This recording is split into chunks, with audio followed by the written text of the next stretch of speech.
स्वाधीनता मनुष्यर जन्मगत अधिकार से ही अधिकार पाई जे निज जीवन को बाजी लगाई ओडिशावासी को स्वाधीनता देवाई लड़ाई करथिले से ही वीर पुरुष लक्ष्मण नायक यही ओडिशा माटी जन्म ग्रहण करथिले।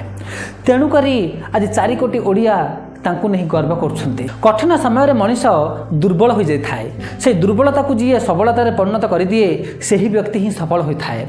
हेलो दोस्तों, मु गणेश विषय आपण नहीं आसी गोटे पावरफुल वीडियो। यही वीडियो माध्यम वीर पुरुष लक्ष्मण नायक विषय में विस्तार भाव में कहबी। आपण यही वीडियोटी को लास्ट पर्यटन देखो। 1899 मसीहा नवेम्बर 22 तारिख में कोरापुटर तेंतुलुगुमा ग्राम वीर पुरुष लक्ष्मण नायक जन्म ग्रहण करते। पिता थिले पदलम नायक, माता थिले सामरी नायक। पदलम नायक जड़े समाजसेवी थिले।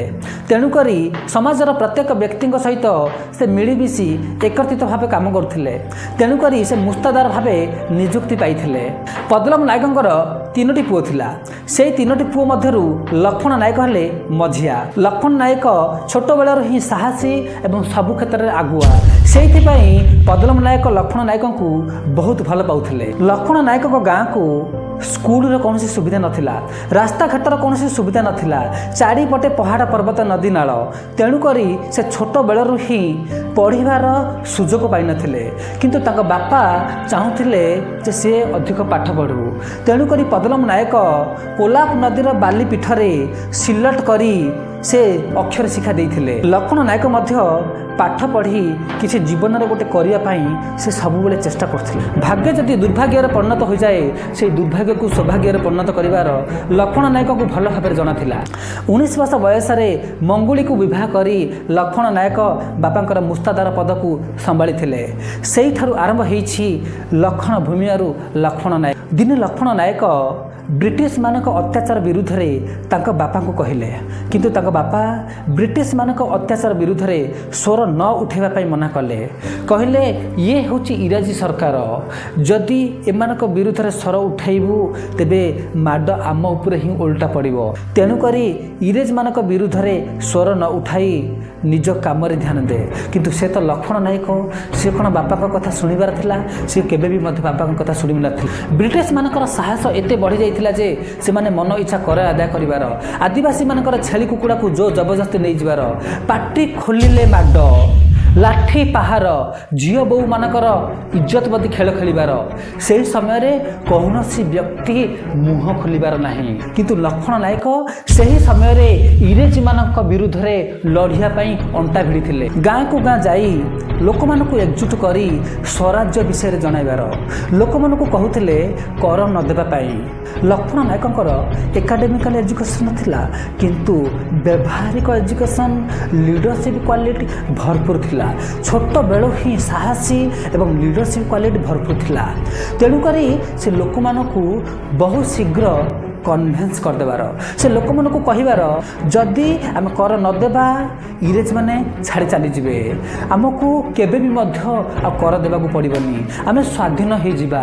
लोक माने मध्य लक्ष्मण नायक को बहुत विश्वास करिबार। दिने जन इंग्रेज कर्मचारी लक्ष्मण नायक को कहले तमे मन हला हमर नौकर।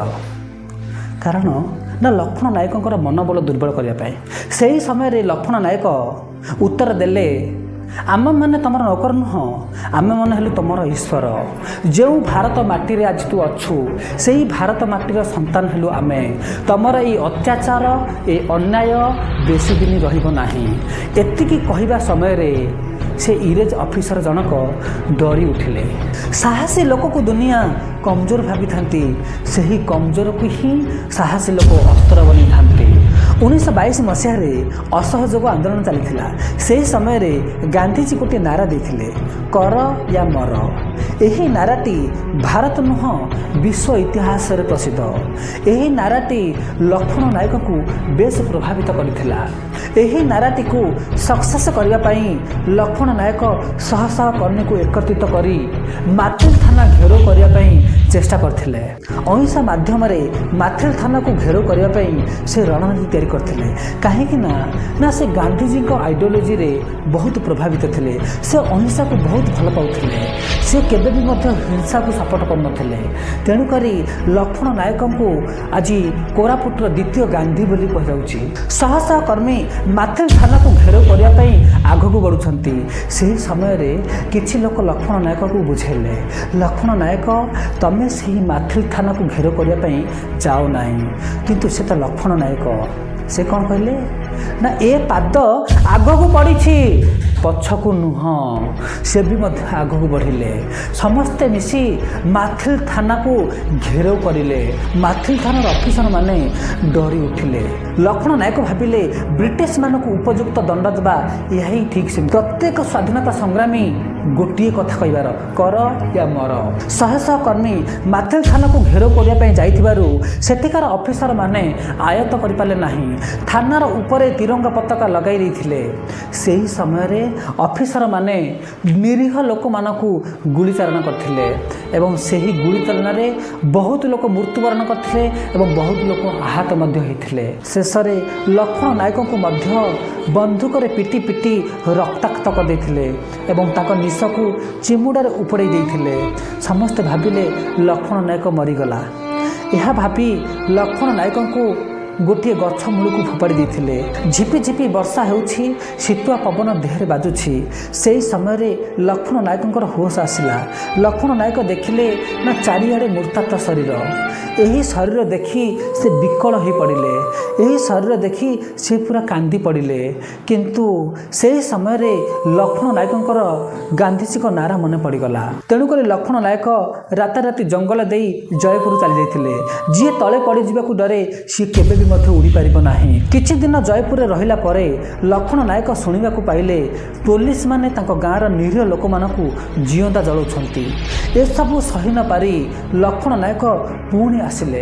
1942 ମସିହା ସେପ୍ଟେମ୍ବର 2 ଲକ୍ଷ୍ମଣ ନାୟକ ଏବଂ 10 ଜଣ କର୍ମୀ ମିଶି ଗାନ୍ଧିଜୀଙ୍କ କର ଓ ମର ନାରାକୁ ସଫଳ କରିବା ପାଇଁ ଚିନ୍ତା କରୁଥିଲେ। ସେହି ସମୟରେ ପୋଲିସ ଆସି ସମସ୍ତଙ୍କୁ ବନ୍ଦୀ କରିଦେଇଥିଲେ। ସ୍ତ୍ରୀ ମଙ୍ଗୁଳି ଏବଂ ପୁଅ ରଘୁନାଥକୁ ମଧ୍ୟ ସେମାନେ ଛାଡ଼ିନଥିଲେ। ସେହିଦିନ ଓଡ଼ିଶା ଇତିହାସର ଗୋଟିଏ ଦୁଃଖର ଦିନ ଥିଲା। ଚମକୁଥିବା ସୂର୍ଯ୍ୟ ସନ୍ଧ୍ୟା ହୋଇଗଲେ ଯେମିତି ଅନ୍ଧକାର ହୋଇଯାଏ, ସେମିତି ଭାରତ ମାତାର ସୁଯୋଗ୍ୟ ସନ୍ତାନ ଲକ୍ଷ୍ମଣ ନାୟକ ସେଦିନ ଦୁର୍ବଳ ହୋଇଯାଇଥିଲା। କାରଣ ଲକ୍ଷ୍ମଣ ନାୟକଙ୍କୁ କୋରାପୁଟ ଜେଲରେ ମିଛରେ ପ୍ରମାଣ ଦେଇ ନରହତ୍ୟା ଦୋଷରେ ଦୋଷୀ କରି ଫାଶୀ ଦଣ୍ଡରେ ଦଣ୍ଡିତ କରିଥିଲେ। ମାଥିଲି ଥାନାରେ ପୋଲିସ ନିରୀହ ଲୋକମାନଙ୍କୁ ହତ୍ୟା କଲେ, କିନ୍ତୁ ଲକ୍ଷ୍ମଣ ନାୟକ ପାଇଲେ ଫାଶୀ। ଜୀବନରେ ଆଗକୁ ବଢ଼ିବା ପାଇଁ ସାହସ ତ ବହୁତ କମ୍ ଲୋକ ଦିଅନ୍ତି, କିନ୍ତୁ ଧୋକା ଦେବା ପାଇଁ ବହୁତ ଲୋକ ପ୍ରସ୍ତୁତ ଥାନ୍ତି। କିନ୍ତୁ ଲକ୍ଷ୍ମଣ ନାୟକ ଏତିକିରେ ଚୁପ୍ ନଥିଲେ। ସେ ବ୍ରହ୍ମପୁର ଜେଲ୍ ଭିତରେ ରହି ମଧ୍ୟ ଲୋକମାନଙ୍କୁ ଏକତ୍ରିତ କରି ଭାରତ ମାତା କି ଜିନ୍ଦାବାଦର ନାରା ଲଗାଇଥିଲେ। ଜେଲ୍ ଭିତରେ ରହି ମଧ୍ୟ ସ୍ୱାଧୀନତା ପାଇଁ ଲଢ଼େଇ କରୁଥିଲେ। ଏହି ହେଉଛି ବୀରପୁରୁଷ ଲକ୍ଷ୍ମଣ ନାୟକର କାହାଣୀ। ଜୀବନକୁ ମହାନ କରିବାକୁ ହେଲେ ଲମ୍ବା ସମୟ ଦରକାର ନୁହଁ, ମହାନ କାର୍ଯ୍ୟ ହିଁ ଜୀବନକୁ ଲମ୍ବା କରିଦିଏ। ଶେଷରେ ଫାଶୀର ତାରିଖ ଆସିଗଲା। ଫାଶୀ ଦେବା ପୂର୍ବରୁ ଶେଷ ଇଚ୍ଛା ପଚରାଗଲା। ଲକ୍ଷ୍ମଣ ନାୟକ କହିଲେ, ସୂର୍ଯ୍ୟ ଯଦି ସତ ହୋଇଥିବ, ଚନ୍ଦ୍ର ଯଦି ସତ ହୋଇଥିବ, ଭାରତ ମାତା ନିଶ୍ଚୟ ସ୍ୱାଧୀନ ହେବ। ଏତିକି କହି 1943 ମସିହା ମାର୍ଚ୍ଚ 29 ତାରିଖରେ ନିଜ ଜୀବନକୁ ହସି ହସି ଫାଶୀ ଖୁଣ୍ଟରେ ଝୁଲେଇ ଦେଇଥିଲେ। ଯେକୌଣସି ବ୍ୟକ୍ତି ନିଜ କାର୍ଯ୍ୟରୁ ମହାନ ହୁଏ, ଜନ୍ମରୁ ନୁହଁ। ତେଣୁକରି ଆଜି କୋରାପୁଟ ଜିଲ୍ଲାର ଗାନ୍ଧୀ ଭାବରେ ପରିଚିତ ଲକ୍ଷ୍ମଣ ନାୟକ ଜଣେ ଏମିତିକା ଦେଶଭକ୍ତି ଥିଲେ, ଯିଏକି ସ୍ୱାଧୀନତା ପାଇଁ ନିଜ ଜୀବନକୁ ହସି ହସି ପ୍ରାଣ ଦେଇଥିଲେ। ଗର୍ବ ହେଉଛି ମୋତେ ଏମିତି ଓଡ଼ିଆ ପୁଅର କାହାଣୀ ଶୁଣି। ବହୁତ ଲୋକ ଓଡ଼ିଶାର ଲକ୍ଷ୍ମଣ ନାୟକଙ୍କ ବିଷୟରେ ଶୁଣିନାହାନ୍ତି। ଯଦି ଆପଣ ବି ମଧ୍ୟ ଚାହୁଁଛନ୍ତି ବୀର ଲକ୍ଷ୍ମଣ ନାୟକଙ୍କ କାହାଣୀ ଓଡ଼ିଶାର ପ୍ରତ୍ୟେକ ଘରେ ପହଞ୍ଚୁ, ତେବେ ଏହି ଭିଡ଼ିଓଟିକୁ ସମସ୍ତ ପାଖକୁ ସେୟାର କରନ୍ତୁ ଏବଂ ହୃଦୟରୁ ଗୋଟେ ଲାଇକ୍ କରନ୍ତୁ। ସମସ୍ତଙ୍କୁ ବହୁତ ବହୁତ ଧନ୍ୟବାଦ। ଜୟ ଜଗନ୍ନାଥ।